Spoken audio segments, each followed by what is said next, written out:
আবারও নতুন পডকাস্টে হাজির হলাম যাত্রাবাড়ি ক্রিকেট অ্যাসোসিয়েশনের জন্য। কি অবস্থা? আলহামদুলিল্লাহ। আজকে যে ইস্যু নিয়ে আসলাম খুবই গভীর ইস্যু। ক্রিকেটারদের সবার জানার ইচ্ছা যে গতকালকে তামিম ইকবাল খান 3 মাসের জন্য যিনি বোর্ড প্রেসিডেন্ট হয়েছেন, এটা সম্বন্ধে আপনার কি বলার আছে দর্শকদের উদ্দেশ্যে? আসলে তামিম যে দায়িত্ব পাইছে, এখন আমি এটা নিয়ে কোনো সমালোচনাও করতে চাই না। এটা নিয়ে আমি আসলে তার প্রশংসাও করব, কারণ এখন মাত্র সে দায়িত্ব পাইছে, সে এখন কাজ করবে, করার পর তারপরে তার ব্যাপারে কোনো সমালোচনা করা যাবে। এর আগে যেই জিনিসটা আমি বলি, বাট এর আগে আমি কোনো আসলে সমালোচনা করব না। বাট তামিম ইকবালকে নিয়ে আমি আশাবাদী, কেন সে একজন বাংলাদেশের একটা নাম্বার ওয়ান ব্যাটসম্যান বলা যাবে না, নাম্বার ওয়ান ওপেনার ছিল সে। এবং সে বাংলাদেশের ওপেনিংয়ের যেই বাংলাদেশের যে ঘাটতিটা ছিল সে কিন্তু অনেকাংশে পূরণ করছে। অ্যাজ এ ক্রিকেটার হিসেবে সে ঘাটতিটা পূরণ করছে। এবং সে, আমি এটা মনে করি, সে একটা খান বংশের ছেলে এবং বংশীয় ছেলে। সে, আমি তাকে নিয়ে অনেক বেশি আশাবাদী। এর মধ্যে যদি বুলবুল সাহেবকে সরানোটা, এটা কতটুকু আমার কি মনে হয়? বুলবুল সাহেব কি ব্যর্থ ছিল কোনোভাবে? ব্যর্থ বললে বুলবুল সাহেব আসার পর চেঞ্জেসগুলো কি কি হয়েছে? আমাদের টিমের কি কোনো উন্নতি হয়েছে? উন্নতিটা ওইভাবে বলা যাচ্ছে না, কারণ তাহলে কোনো বড় টুর্নামেন্ট সেভাবে খেলি নাই। ভিজিবিলিটিটা কি? বুলবুল সাহেবকে যেই সিচুয়েশনে বসানো হয়েছে, তার দরকার ছিল আইসিসি বা বিসিসিআই ওদের সাথে একটা নেগোসিয়েশন করা, বাট সেটাতে তো সে ওয়ার্ল্ড কাপ নিয়ে বলতেছে, সেটাতে সে ব্যর্থ। এবং ওইটা আসার পর এরকম হয় নাই যে টিমের পারফরমেন্স খুব বেশি ভালো হয়েছে বা টিমের ভিতরে রাজনীতিগুলো কমে গেছে বা এরকম যেই ধরনের জিনিসগুলো আমরা ফেস করতেছিলাম। বুলবুল সাহেব, পাইলট সাহেব, ফাহিম সাহেব, ওনারা কিন্তু ছিলেন, মানে ক্ষমতায় ছিলেন, হঠাৎই সবাই চলে যান। সেক্ষেত্রে তামিম ইকবালের সাথে আমাদের সালাউদ্দিন সাহেব সম্মানিত ওনার ছেলে, তারপরে আপনার আমির খসরু সাহেব ওনার ছেলে, তারপরে ববি হাজার সাহেব ওনার স্ত্রী, রোশনা ম্যাডাম, ওনাদেরকে ঢুকানো হয়েছে। ওনারা ক্রিকেট নিয়ে কত, এটা একটু কঠিন কোশ্চেন আপনার জন্য। এখন আমি তো বললাম যে তামিম ইকবাল 3 মাসের জন্য আসছে না? 3 মাস তাদের স্থায়িত্ব। হ্যাঁ, সো 3 মাস পরেই তুমি প্রমাণ পাবা আসলে কি হয়েছে। এক্ষেত্রে ভাই তামিম যেরকম ব্যাটিং সেকশনে আমাদের আগে কে ছিল? আমিনুল ইসলাম সাহেব। না, ব্যাটিং এর কোচ হিসেবে কে ছিল? ব্যাটিং এর সালাউদ্দিন ছিল। মোহাম্মদ আশরাফুল পরে আসছে। সো যখন সালাউদ্দিন ছিল, ভিতরে অনেক রাজনীতি চলতো, এরকম অনেক ট্যালেন্টেড প্লেয়ার ছিল। আমি কি জাকের আলী অনেকের ব্যাপারে আমি আসলে কিছু বলবো না, কারণ ও ওইখানে কিভাবে চান্স পায় ওইটা আমি আসলে মাইতুল ইসলাম কোনো, কিন্তু আমি আসলে ওইটা মানে বুঝি না যে একটা মানুষ শুধু লেগে খেলে, কারণ সে যদি ওভারঅল সব দিকে না খেলতে পারে তো তার মতো প্লেয়ার অভাব নাই বাংলাদেশে। তার থেকে অনেক ভালো প্লেয়ার বাংলাদেশে আছে, এখনো আছে। আমরা ওইখান থেকে বাংলাদেশের কয়জন প্লেয়ারকে আনতে পারছি? আমরা কি ক্যাম্পেইন করছি যে বাংলাদেশের বিভিন্ন জেলায় অনেক ছেলেপেলে আছে, তো আমরা এরকম কি কোনো ক্যাম্পেইন করছি বা এরকম কোনো কাজ করছি যার কারণে ওই ট্যালেন্টগুলোকে খুঁজে বের করার জন্য আমরা কিছুই করি? মোহাম্মদ আশরাফুল আসার পরে ব্যাটিং লাইনটা ভালো হয়েছে, কারণ মোহাম্মদ আশরাফুল ভালো একজন ব্যাটসম্যানও ছিলেন এবং তার যে কিছু ভুলভ্রান্তিগুলো ছিল এগুলা থেকে তার কিন্তু ফিক্সিং এর সাথে হ্যাঁ, সেটা থাকতে পারে, মানুষের একটা ভুল হইতেই পারে, সে তো মানুষের ঊর্ধ্বে না। শাস্তিও কাটিয়ে সে শাস্তি কাটাইছে, সবকিছুই করছে, তো তার যে ভুলগুলো আছে সেই ভুলগুলো থেকে সে শিখছে। যখন একটা মানুষ নিজে ভুল করে, ভুলগুলো থেকে শিখে, তখন সে আরেকজনকে যখন শেখাবে তখন সে তার থেকে বেটার আউটপুট পাওয়াটাই স্বাভাবিক। আচ্ছা, আশরাফুলের কথার জের ধরে আমি যদি আসি, আপনি বলছেন তামিম ইকবালকে নিয়ে আপনি খুবই আশাবাদী। এই ক্ষেত্রে বড় বড় রাজনীতিবিদদের যারা সন্তানরা আছেন বা ওয়াইফ আছেন, তাদের কি মতামত উনি ডিঙ্গিয়ে ওনার নিজস্ব মতামতটা এমপ্লিফাই করতে পারবে, নাকি উনি একটা চাপে থাকবে যে এখানে পলিটিক্যাল একটা চাপ অলওয়েজ ওনার পিছনে কাজ করে? একটা জিনিস কি, কিছু যেরকম আজকে সকালেও আমি দেখলাম অনেকে তামিম ইকবালকে নিয়ে বলতেছে যে তার ছবি আছে বিএনপির সাথেও, তার ছবি আছে আওয়ামী লীগের সাথেও, বিভিন্ন যখন যে ক্ষমতা আছে তার কাছে ছবি আছে। আচ্ছা, কাউকে এখন আমি জিনিসটা যেটা বলি বা আমি বুঝি সে একজন স্পোর্টসম্যান, ঠিক আছে? সে স্পোর্টসম্যান মানে কি, সে সরকারের আন্ডারে কাজ করে, সে বাংলাদেশকে রিপ্রেজেন্ট করে। রিপ্রেজেন্টিং বাংলাদেশ।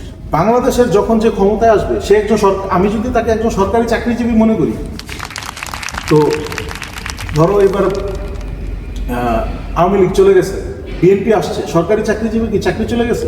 না, তার কার কথা শুনতে হচ্ছে? যে ক্ষমতায় আছে যে ক্ষমতা গেছে তার কথা শুনতে।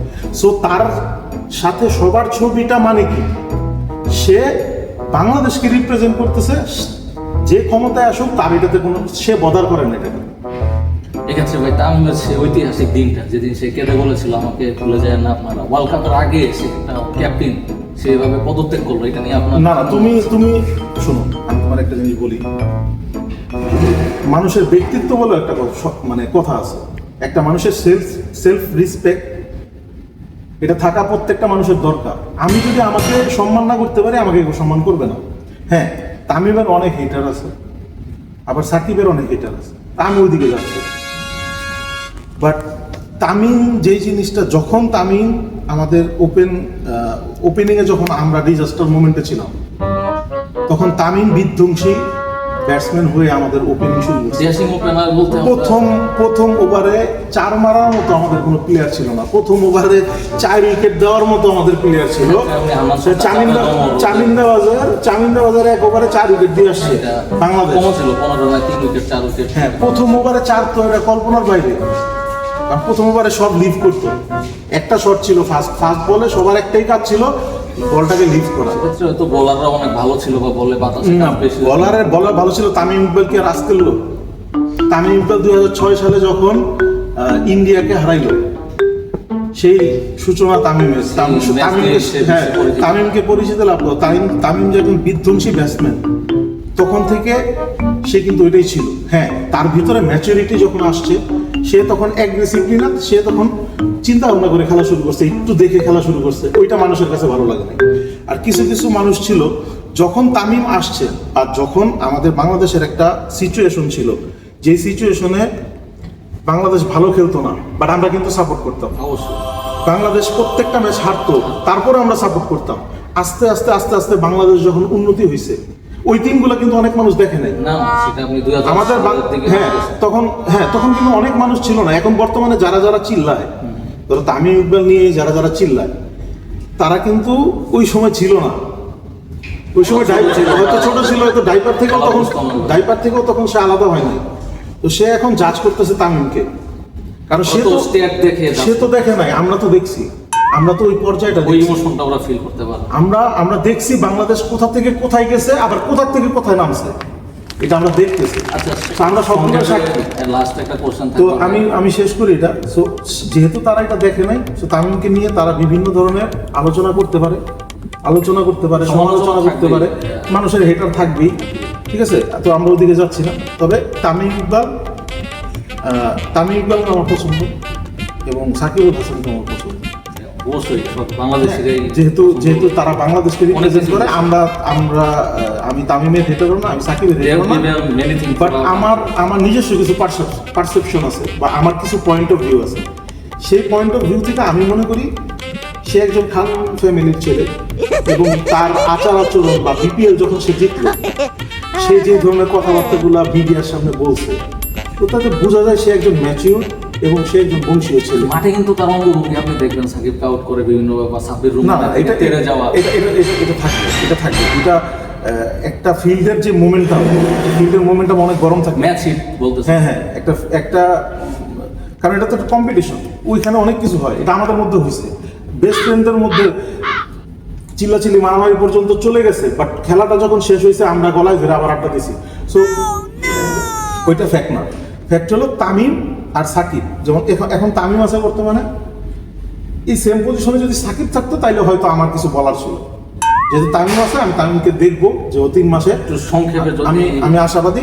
বাট সাকিব যদি থাকে, এটা আমি বলবো না, কারণ সাকিব একজন নাম্বার 1 অলরাউন্ডার, বাট সে আসলে লিডার হিসেবে বা অ্যাজ এ পার্সন হিসেবে, অ্যাজ এ লিডার হিসেবে সে আসলে আপ টু দা মার্ক না। যদি তামিমের এই সিচুয়েশনে সাকিবকে দেওয়া হইতো, তাইলে হয়তো আমি তারে নিয়ে আশাবাদী করতাম না, কারণ একজন প্লেয়ার এই যে তুমি বললা যে পলিটিক্স নিয়ে যে কথাটা বললা, সো তামিম কিন্তু সব জায়গায় গেছে, যখন যে ক্ষমতায় আসছে তার সাথে সে সুসম্পর্ক রাখছে, কারণ সে বাংলাদেশকে রিপ্রেজেন্ট করছে। সাকিব কি করছে, ও খেলা থাকা অবস্থায়, খেলা চলাকালীন বা সেই খেলোয়াড় থাকা অবস্থায় সে গিয়ে পলিটিক্সে যোগ দিছে। সো পলিটিক্যাল যদি এরকম কোনো সিচুয়েশন আছে, এটা আসলে তামিমকে দিয়ে হবে, মানে সাকিবকে দিয়ে হ্যাঁ এটা সাকিবকে বলা যায়। সাকিব হিসেবে আমরা তাকে পছন্দ নাও করতে পারি, বাট অ্যাজ এ প্লেয়ার হ্যাঁ no doubt. Thank you very much আমাদের